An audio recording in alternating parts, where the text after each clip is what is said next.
नमस्कार, मैं हूं संजय शर्मा। आप देख रहे हैं 4 PM न्यूज नेटवर्क। एक पिक्चर आई थी, अल्बर्ट पिंटो को गुस्सा क्यों आता है।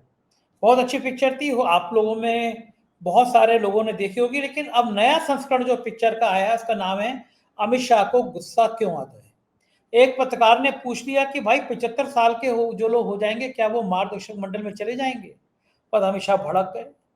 बोला, आप चिंता मत करिए, हमारी पार्टी की बंगाल के हालात देखिए। एक और पत्रकार से कुछ भाभी जी के सपने देख रहे हो, इस तरह की बातें करने लगे। पता नहीं क्यों गुस्सा आता है। अभय दुबे जी से मैंने बातचीत करी। मैंने जानना चाहा कि जो भारत और पाकिस्तान के बीच फिर से युद्ध होने की बात कही गई है, इसमें कितनी सच्चाई है। आखिर ज्ञानेश कुमार का मानसिक संतुलन क्यों गड़बड़ा गया है। बढ़िया सी बातचीत है, आपको ले चलता हूँ। उससे पहले मैं आप सबको नए वर्ष की हार्दिक शुभकामनाएं देना चाहता हूँ। ईश्वर करे आप सबका नया साल बहुत खुशमय तरीके से बीते, आप स्वस्थ रहें, प्रसन्न रहें, मस्त रहें। इस देश में सामाजिक सौहार्द बढ़ाने की पूरी कोशिश करें। लोगों को समझाएं, हिंदू और मुसलमान एक ही सिक्के के दो पहलू हैं। ये नफरती चिंटू कितनी भी आग लगाने की कोशिश करें, आप इनके बहकावे में ना आए। और आपके लिए खुशखबरी कि आज से 1 जनवरी से हम 4 PM पॉडकास्ट शुरू कर रहे हैं। देश के अलग अलग क्षेत्रों के अलग अलग विशिष्ट लोगों का ये पॉडकास्ट होगा। नई शैली में होगा। 4 PM पॉडकास्ट, इसका ये लोगो आप साइड में देख रहे हैं। यूट्यूब पे लिखिए 4 PM पॉडकास्ट, इसके नीचे लिंक भी है। आप उसको ज्वाइन कर लीजिए आज ही, सब्सक्राइब कर लीजिए आज ही। आज 10 बजे इंद्राणी मुखर्जी से एक रोचक बातचीत मैंने की है। इंद्राणी मुखर्जी बहुत बड़ा नाम रही हैं एक ज़माने में, और नेटफ्लिक्स ने उनके ऊपर सीरीज बनाई है, कई किताबें लिखी गई। क्या कहती हैं इंद्राणी मुखर्जी, 10 बजे पॉडकास्ट में जरूर देखिए। 4 PM पॉडकास्ट को सब्सक्राइब कर लीजिए। तो आज लेके चलता हूँ पहले दिन अभय दुबे जी के साथ खरी खरी प्यारी प्यारी बातों के लिए। चलते हैं अभय दुबे जी और सुनते हैं क्या कह रहे हैं। 4 PM न्यूज नेटवर्क में बहुत बहुत स्वागत है अभय दुबे जी आपको, और मेरे पूरे दर्शकों को नव वर्ष की हार्दिक शुभकामनाएं।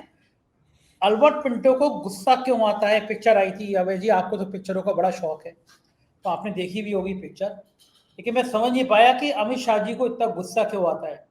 ऐसी कोई बात नहीं पूछी थी पत्रकार ने, उसने सिर्फ इतना पूछा था कि भाई 75 साल की उम्र पूरी हो जाने के बाद में वानप्रस्थ आश्रम शुरू होता है। खुद मोदी जी ने कहा था लाल कृष्ण आडवाणी, मुरली मनोहर जोशी उसमें विश्राम कर रहे हैं। तो उसने ये पूछ लिया कि क्या बाकी नेताओं पे लागू होगा बंगाल में, और हमेशा भड़क गए कि बोलो मैं पूछ के बताता हूँ आपको, लेकिन बंगाल की चिंता मत करो, हमारी पार्टी की चिंता मत, बंगाल की चिंता करो, हमारी पार्टी की चिंता मत करो। ऐसा कौन सा सवाल है भाई जो उसने गलत पूछ लिया। ये मैंने मान लिया कि भारतीय जनता पार्टी के सांसद डर गए हैं, उनके अंदर हिम्मत नहीं है कि हमारे जिस आदमी ने पार्टी बनाने में सबसे बड़ा योगदान किया, रथ यात्रा निकाल के लाल कृष्ण आडवाणी को ढक्कन बना दिया गया, वानप्रस्थ आश्रम में भेज दिया गया, मुरली मनोहर जोशी का ये हाल किया गया। बुढ़ापे में कोई किसी के संग ऐसा जुल्म ना जाति ना करे जो उन विचारों के साथ हुई है। सपने देख रहे थे कि 75 साल के हो गए मोदी जी, संग में आ जाएंगे, शाम की चाय साथ पिया करेंगे आश्रम में बैठ के। लेकिन मोदी जी तो अगला अगला अगला अगला भी चुनाव लड़ने की सोच रहे हैं। वो तो वाकई में अगर भगवान विष्णु का अवतार होते तो 150-200 साल तक वो चुनाव लड़ते रहते। लेकिन मैं समझ नहीं पाया अमित शाह के गुस्से के पीछे कारण क्या था। आपको क्या लगता है कि हमारे अल्बर्ट पिंटो को इतना गुस्सा क्यों आ गया। देखिए, हमारे अल्बर्ट पिंटो की कुछ समस्या है। समस्या ये है कि वो लंबे अरसे से मोदी जी की सेवा कर रहे हैं। जब गुजरात में थे तो मोदी जी, जब मुख्यमंत्री थे तो मोदी जी के वो गृह राज्य मंत्री थे। वो केवल गृह राज्य मंत्री नहीं थे, मोदी जी के कारिंदे की तरह काम करते थे। आप देखिए, गृह राज्य मंत्री का तो एक सम्मानजनक पद होता है, उसकी एक जिम्मेदारी होती है, उसका एक प्रोफाइल होता है। गृह राज्य मंत्री कारिंदे की तरह काम नहीं करता है। लेकिन अमित शाह मोदी जी के कारिंदे की तरह काम करते हुए नजर आए, और इसका प्रमाण सारे देश ने तब देखा जबकि आज उनकी पार्टी की जो मंत्री हैं, कपिल मिश्रा, दिल्ली सरकार के, उन्होंने जब आम आदमी पार्टी के मंत्री थे तो उन्होंने एक भाषण दिया था, और उस भाषण में उन्होंने बताया था किस तरह मोदी जी, नरेंद्र मोदी जिनको वो साहब कहते हैं, उनके कारिंदे की तरह, उनके हैंचमैन की तरह, उनके लठैत की तरह आचरण कर रहे हैं। और वो कह रहे हैं कि उसका ये उसको वहां उस फ्लाइट पे नहीं चढ़ने देना है, उसको ये नहीं करने देना, उसको वो नहीं करने देना है, बगल में एक टावर है, उस टावर से उसकी सारी टेप कर लो, ये पता लगा लो, वो पता लगा लो, साहब बगल में बैठे हुए हैं, साहब यहीं बैठे हुए हैं, साहब ये सब देखना चाहते हैं, समझना चाहते हैं, ये सब जो कि दिल्ली विधानसभा के रिकॉर्ड में दर्ज है। तो ये हैं आपके अल्बर्ट पिंटो, जिनका आप जिक्र कर रहे थे।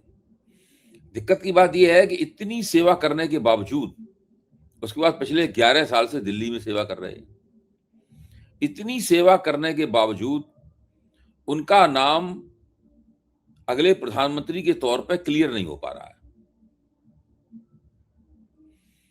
उनकी अपनी आत्म छवि यह है कि हमने वो फलाना चुनाव जिताया, फलाना चुनाव जिताया, ढिकाना चुनाव जिताया, हमने ये किया, हमने वो किया, हमने धारा 370 हटाई, हमने उसको फिट किया, हमने इसको फिट किया।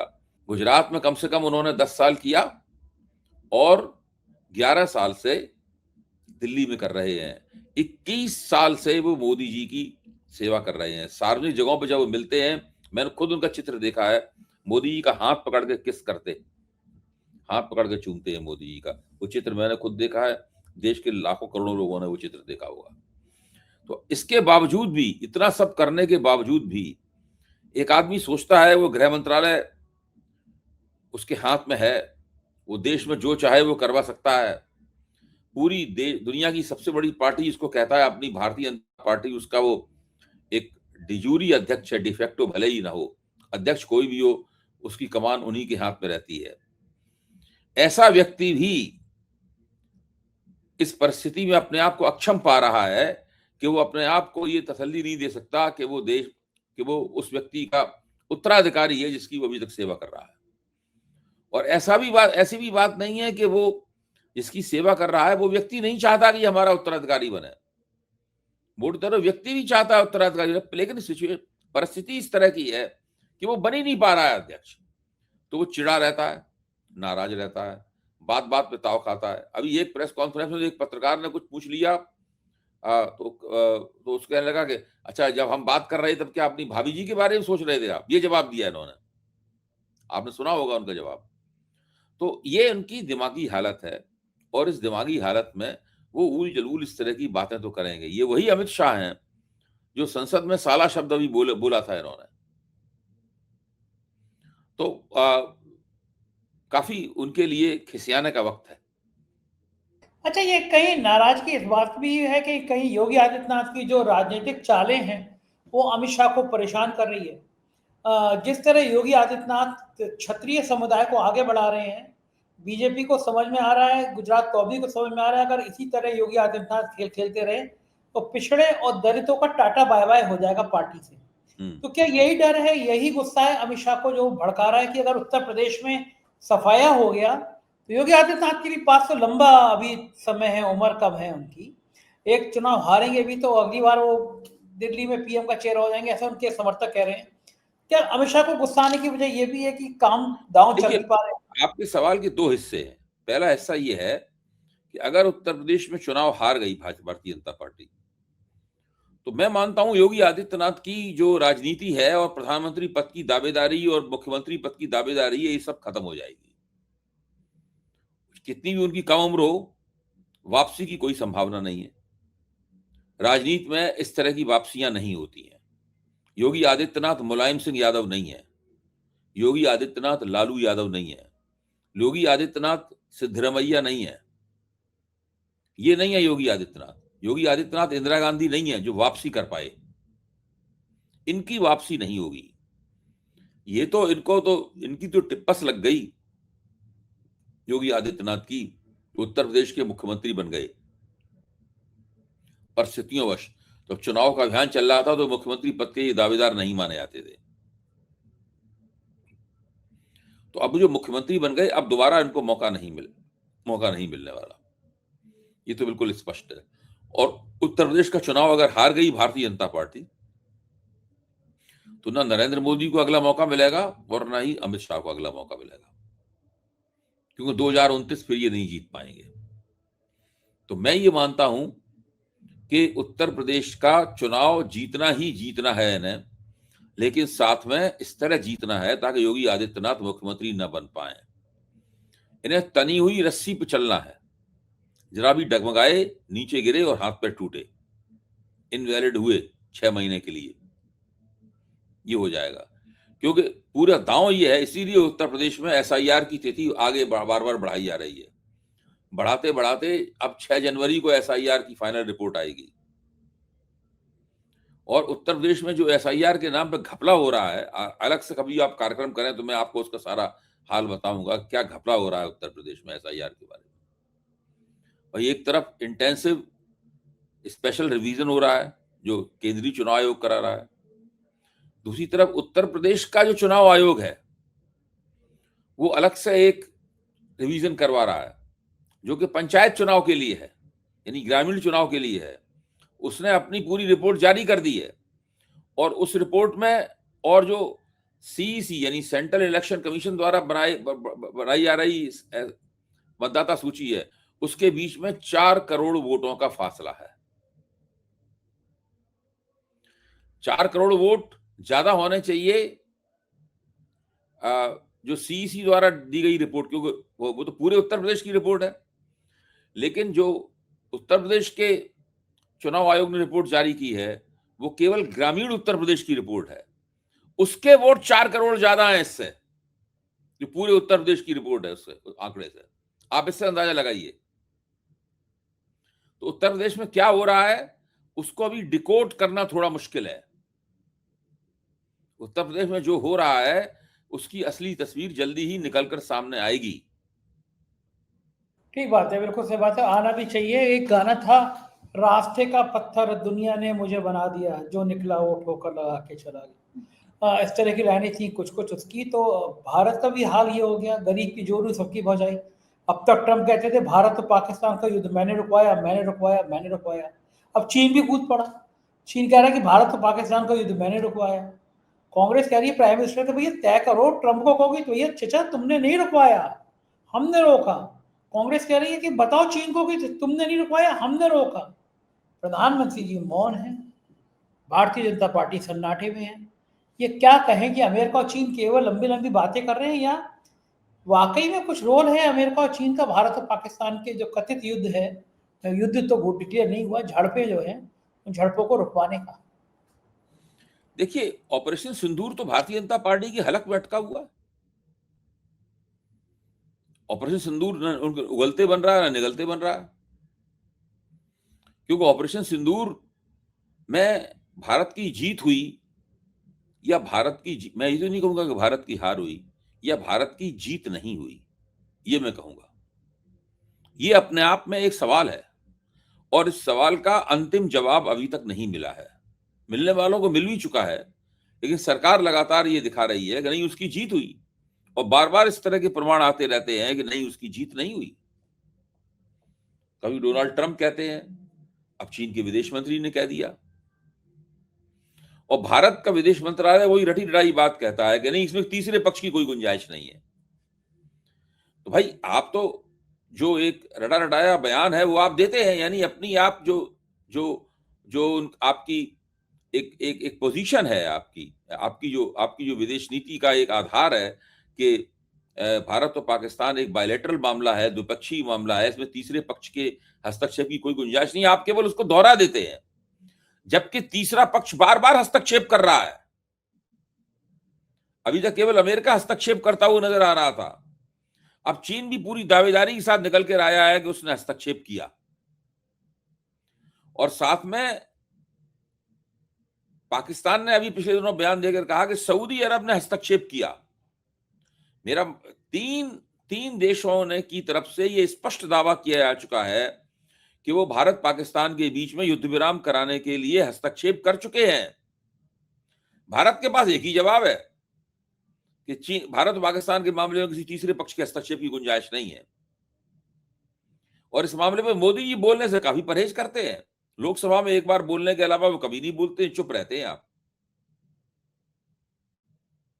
तो ये जो पूरा तरीका है इनका, इससे पता चलता है कि ऑपरेशन सिंदूर इनकी एक बड़ी कमजोरी बन चुका है, और ये इनके लिए बहुत मुश्किल है इस पूरी दुविधा से निकलना। लेकिन अच्छा, उन्होंने दुविधा से निकलने के लिए तरकीब ढूंढ ली, उन्होंने धुरंधर पिक्चर बना दी। धुरंधर में उन्होंने पाकिस्तान को हरा दिया, हमारे एजेंट ने जाके तराई घुमाई, भक्त खुश हैं, 1000 करोड़ रुपए तक पहुंचाने में तुले हुए हैं। हमारे मित्र हैं, उनकी पत्नी मित्र जो हैं वो संघ के बहुत हैं, उनके हमारे मित्र का पैर टूट गया। उनकी पत्नी बड़ी भक्ति भाव वाली है संघ को लेके और बीजेपी को लेके, और टूटे पैर से बेचारे को वॉकर पे ले जाके बोले नहीं धुरंधर देख के आओ, बड़ी अच्छी पिक्चर है, भारत ने दिखाओ पाकिस्तान का क्या हाल कर दिया। बेचारा टूटी टंग से गया, लौट के क्या कहता कि मैं नहीं जाता, मेरी बीवी मारती, लेकिन बकवास मूवी, सुपर बकवास मूवी में समझ में नहीं आया, 1000 करोड़ पे चल रहे हैं। तो जो भक्तों के लिए, भक्तों को लगा कि वहां से तो नहीं जीत पाए, मतलब हम नहीं बता पाए कि हमारे राफेल का क्या हुआ, कितने राफेल गिरे और कितना क्या हुआ, तो कम से कम पिक्चर में धुरंधर में खुश हो जाए। तो भक्तों को लॉलीपॉप होता है ना, बच्चे रोते हैं उनके मुंह में निप्पल लगा दी जाती है कि बेटा चुप हो जाओ, दूध पियो, तो वो धुरंधर आ गई। ऐसी काल्पनिक कहानियों से हम खुश होते रहेंगे? ये धुरंधर फिल्म तो शुरू होती है और उस वक्त खत्म हो जाती है जब मोदी जी का कार्यकाल शुरू भी नहीं हुआ था। मोदी जी का कार्यकाल बहुत कई साल बाद शुरू होने वाला था। धुरंधर फिल्म का मोदी जी के कार्यकाल से कोई संबंध नहीं है। एक डायलॉग है ना बाद में, ये नया भारत है, घुस के मारता है। वो सब जोड़ा गया है, उसको जोड़ा गया है, लेकिन पूरी फिल्म को आप देखिए, पूरी फिल्म तो वहां खत्म होती है जब मोदी जी के कार्यकाल के बारे में किसी ने सोचा भी नहीं था। दूसरे उसमें एक और तिकड़म की गई है कि उसमें अनंत महादेवन का जो उसका जो किरदार है, उसकी शक्ल सूरत उन्होंने अजय डोभाल जैसी बना दी है, रॉ के अफसर की। इसके अलावा मोदी जी के मोदी जी के कार्यकाल से कुछ जुड़ता नहीं है उस फिल्म के अंदर। फिल्म एक तरह से अगर फिल्म की कला के लिहाज से देखा जाए तो फिल्म में कुछ अच्छे पहलू भी हैं, लेकिन ये जरूर मैं मानना चाहूंगा कि जब से मोदी जी प्रधानमंत्री बने हैं, उन्होंने प्रचार का ऐसा कोई तरीका नहीं खोजा है जिससे वो अपनी गोटी लाल ना कर सकें। ये जो आदित्य धर इस फिल्म के निर्देशक हैं, इन्होंने पहले फिल्म बनाई थी उड़ी द सर्जिकल स्ट्राइक। वो भी वेल मेड मूवी थी, वो भी अच्छी बनाई थी उन्होंने। फिल्म देखने में अच्छा लगा था, इतनी अच्छी फिल्म, अच्छी तरीके से बनाई थी, अच्छी वार मूवी लग रही थी उड़ी देखने में। अब उन्होंने दोबारा ये फिल्म बनाई है, तो मोदी जी सोचते हैं कि फिल्में बनाकर, ड्रामे करवाकर, गीत गब्बाकर, नाटक करवाकर, भाषण देकर, लफाजी करके इसी से काम चल जाएगा। लेकिन मोदी जी को परफॉर्म कहाँ करना है? मोदी जी को परफॉर्म करना है अर्थव्यवस्था के मोर्चे पर, मोदी जी को परफॉर्म करना है विदेश नीति के मोर्चे पर, मोदी जी को परफॉर्म करना है रक्षा नीति के मोर्चे पर, मोदी जी को परफॉर्म करना है वाणिज्य नीति के मोर्चे पर, मोदी जी को परफॉर्म करना है उड्डयन मंत्रालय के मोर्चे पर, स्किल मिनिस्ट्री कैसे काम कर रही है इसके मोर्चे पर काम परफॉर्म करना है। मोदी जी को इन मोर्चों में परफॉर्म करना है। फिल्म बना के मोदी जी को ब्राउनी पॉइंट नहीं मिलेंगे। आदित्य धर को, उनकी कंपनी को और फिल्म इंडस्ट्री को 1000 करोड़ रुपए की आमदनी हो गई, वो हम समझ सकते हैं। लेकिन मोदी जी, ये मोदी जी की जमीन नहीं है, ये मोदी जी की कसौटी नहीं है। और मोदी जी जिन जमीनों पर मोदी जी को परफॉर्म करना चाहिए, जब मैं उनकी चर्चा करता हूं तो आप खुद सोच लीजिए उड्डयन मंत्रालय की जमीन पर मोदी जी ने क्या परफॉर्म किया, गृह मंत्रालय की जमीन पर अमित शाह और मोदी जी ने मिलकर क्या परफॉर्म किया, ये भी वो जो है, आप माने ना माने, लेकिन वो जो है मोदी जी को तो सपने इसी में आते हैं। और मुझे तो मुंबई में कोई ये बता रहा था कि आदित्य धर को निर्देश आ जाते हैं कि हर साल में एक ऐसी पिक्चर बनानी है, राष्ट्रवाद का तड़का जिसमें लगता रहे, लोग बल्ले बल्ले होते रहे और आदित्य धर की जेबें पूरी पूरी भरती रहे। इसी तरह की पिक्चर है, एक राष्ट्रवाद का तड़का लगा दो, पिक्चर में नारे लगवा दो, पिक्चर में कह दो कि हम जीत गए, हमने कोई देर बाद तो पिक्चर है कि मोदी जी ट्रम्प का कॉलर पकड़ रहे हैं, कोई बड़ी बात नहीं है, और ट्रम्प डर के मारे कांप रहे हैं, ऐसी पिक्चर भी आ सकती है। जब पिक्चर के सारे युद्ध जीतना है तो पाकिस्तान को भी हरा लेंगे, हम अमेरिका को भी हरा लेंगे, हम चीन को भी धमका लेंगे। संजय जी, इस प्रकार की खबरें तो छपी रही हैं। मोदी ने ट्रम्प को सबक सिखाया, मोदी ने ट्रम्प को आईना दिखा दिया, मोदी की वजह से ट्रम्प हिल गए। इस तरह के बन रहे हैं, इस तरह की बातें की जा रही हैं, इस तरह का विश्लेषण किया जा रहा है। अमेरिका मजबूर है भारत का समर्थन प्राप्त करने के लिए। पिक्चर के नाम पे मुझे याद आया, ऐसे एक शख्स हैं, शांतनु नाम है उनका, भाई बड़ा फ्रॉड आदमी है। फ्रॉड आदमी इसलिए कि उन्हें जो है अपनी किताबें बेचनी होती हैं, तो उसने योगी आदित्यनाथ के ऊपर किताब लिखी और सूचना विभाग में, सरकारी विभाग में दे दनादन किताबें बेचने शुरू कर दी। कि यार देखो मैंने योगी आदित्यनाथ के ऊपर लिखी है। फिर योगी आदित्यनाथ को समझा दिया कि आपके ऊपर पिक्चर बनाएंगे, सुपर डुपर हिट हो जाएगी, पूरा हिंदुस्तान देखेगा, धुरंधर का भी रिकॉर्ड टूट जाएगा। धुरंधर आई नहीं थी, मतलब उन्होंने उदाहरण दिया कि ऐसी ऐसी पिक्चरें जब आई है तो रिकॉर्ड टूट जाएगा, पिक्चर बना देंगे। योगी आदित्यनाथ के ऊपर बड़ी पिक्चर सुपर फ्लॉप हुई, क्योंकि उस आदमी को कुछ आता जाता है नहीं, टीवी चैनल में बैठ के भक्ति भाव करता है वो बैठ के, और अपनी किताबें माल बेचता है। तो साहब वो योगी आदित्यनाथ की पिक्चर फ्लॉप हुई तो लोगों ने कहा कि बंद मुट्ठी लाख की खुल गई खाक की। कम से कम वो पिक्चर हिट हो जाती तो ये लगता है योगी जी की ब्रांडिंग है। सुना है कि लत्या के भगाया गया उस आदमी को कि निकल भाई यहाँ से, ऐसी फ्रॉड की बातें मत कर। तो ये मूवी के जरिए एक नई काल्पनिक दुनिया तैयार की जाती है भक्तों की, और वो आपने जितने मोर्चे गिना दिए नए साल के पहले दिन, उससे तो ब्लड प्रेशर हाई कर देंगे। उन तमाम मोर्चों पे सरकार विफल होती नजर आ रही है। बात करूंगा एक दूसरे मुद्दे पर कि अमेरिकी थिंक टैंक ने ये कहा है कि 2026 में भारत और पाकिस्तान का युद्ध होगा। क्या लगता है आपको कि अब भारत और पाकिस्तान दोनों देश युद्ध के लिए तैयार है? कि युद्ध किसी भी देश में नुकसान दोनों देखिए, तरफ। मैं इस खबर से परिचित हूं संजय जी, और मैं ये मानता हूं कि अमेरिकी थिंक टैंक की इस खबर में दम है। और भारत तो युद्ध को, मैं मानता हूं कि थोड़ा सा युद्ध से अपने आप को दूर रखना चाहेगा। मोदी जी नहीं चाहेंगे कि पाकिस्तान के साथ युद्ध हो, क्योंकि पाकिस्तान युद्ध होने पर जो बोझ पड़ेगा अर्थव्यवस्था के ऊपर, मोदी जी की पहले से ही नाजुक अर्थव्यवस्था चरमरा जाएगी। लेकिन पाकिस्तान के हुक्मरान चाहेंगे कि भारत के साथ एक छोटी मोटी झपट हो जाए। इसके लिए वो कमर कस रहे हैं, और जो अमेरिका कह रहा है, अमेरिका का थिंक टैंक कह रहा है, वही अमेरिका ही पाकिस्तान को उकसाएगा कि भारत के साथ एक युद्ध लड़ ले, क्योंकि तब अमेरिका की झोली में दोनों गिरेंगे, जाके भारत भी गिरेगा और पाकिस्तान भी गिरेगा। अमेरिका बारी बारी से अपनी गोदी में उन दोनों को बैठाएगा। कभी वो पाकिस्तान को गोदी में बैठाए हुए नजर आएगा, और कभी भारत को गोदी में बैठाए हुए नजर आएगा। ये होने वाला है, और चीन इसमें लेगा मजे। चीन पाकिस्तान को मदद करेगा, पाकिस्तान को उकसाएगा, पाकिस्तान को हथियार वगैरह भी देगा। अपनी जो हाई टेक्नोलॉजी मिलिट्री सिस्टम्स हैं, जैसे कि एयर डिफेंस सिस्टम वगैरह है, वो भी पाकिस्तान को देगा। अभी ऑपरेशन सिंदूर के दौरान भी उसने पाकिस्तान को दिए थे। ये सब चीन करने वाला है। लेकिन कुल मिलाकर ये अमेरिका का गेम है, और अमेरिका इस गेम को खेलेगा। अमेरिका के गोदी के आधे हिस्से में एक घुटने पर भारत बैठा होगा मोदी जी के नेतृत्व में, एक घुटने पर पाकिस्तान बैठा होगा शहबाज शरीफ के नेतृत्व में। बिल्कुल ठीक बात कह रहे हैं ये आप। हम लोग, हो सकता है कि हम लोग 2026 के दौरान देखें। ईश्वर ना करे कोई युद्ध हो। उधर टीएमसी नेता अभिषेक बनर्जी ने आरोप लगाया है कि ज्ञानेश कुमार के साथ मीटिंग थी, ज्ञानेश कुमार उनको उंगली दिखा के बात कर रहे थे, बदतमीजी कर रहे थे। उन्होंने कहा कि हम निर्वाचित प्रतिनिधि हैं, आप चुने हुए प्रतिनिधि हैं, आप नौकरी कर रहे हैं, मतलब आपको चुना गया है, तय किया गया है, अपॉइंटमेंट किया आप गया है, नामजद हैं, नामजद आप हैं। नामजद हैं। ये उंगली दिखाने वाली बात अगर सही है सांसद को, नेता को, तो क्या ये तो हद हो गई। ज्ञानेश कुमार का मानसिक संतुलन क्या खराब हो गया है? बहुत किसी दिमाग खराब है उनका, उनका बहुत दिमाग खराब है। देखिए, अभी तो ज्ञानेश कुमार पे और भी ज्यादा इस तरह की बातें उन्हें सुननी पड़ेंगी।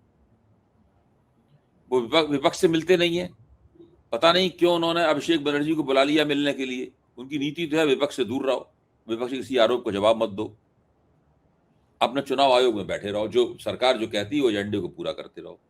अब उन्होंने अभिषेक बनर्जी को बुला लिया। अभिषेक बनर्जी ममता बनर्जी के भांजे हैं, और वो उसी अंदाज में, उसी आक्रामक अंदाज में बातचीत करते हैं। संसद में आपने उनके भाषण सुने ही होंगे। काफी योग्य व्यक्ति हैं, अच्छे उत्तराधिकारी के रूप में ममता बनर्जी के उभर रहे हैं। ममता बनर्जी अगर मुख्यमंत्री बनी रही तो अभिषेक बनर्जी के सिर पे ताज पहना के ही रिटायर होंगी वो। और मैं तो मानता हूं अगर कभी विपक्ष की सरकार बनी केंद्र में तो अभिषेक बनर्जी को बहुत बड़ा मंत्रालय मिलना तय है। वो भारत के उभरते हुए युवा नेताओं में से एक है। हम लोग चूंकि बंगाल की राजनीति से बहुत निकटता से परिचित नहीं है, दूर से देखते हैं उसको, इसलिए हम लोग उनकी चर्चा नहीं करते। ये सब जो सिंधिया और ये सारा जो तत्व है, मतलब जितेंद्र प्रसाद, सिंधिया, ये सब जो नए इस उम्र के लोग जो हैं, उसमें अभिषेक बनर्जी काफी आगे हैं हर तरीके से। मैं ये मानता हूं कि अगर ममता बनर्जी ये चुनाव भारतीय जनता पार्टी से जीत गई, जिसकी पूरी संभावना है कि वो जीत जाएंगी, तो उसमें अभिषेक बनर्जी का कैरियर ग्राफ और भी ज्यादा ऊंचा होगा। ठीक बात है, वो लड़का भी किस तरह है और अभिषेक बनर्जी ने काफी करारा जवाब दिया। उन्होंने कहा कि भाई हम निर्वाचित प्रतिनिधि हैं और आप नामजद हैं। सही बात है। पता नहीं किस घड़ी में बुला दिया होगा, सोच रहे होंगे ज्ञानेश कुमार क्यों ही बुलाया। बहुत बहुत शुक्रिया अभय जी, आपने मुझे समय दिया, थैंक यू। ये तो अभय दुबे जी, पूरी बातचीत आपने सुनी, कैसी लगी बातचीत बताइएगा जरूर। शुक्रिया, थैंक यू।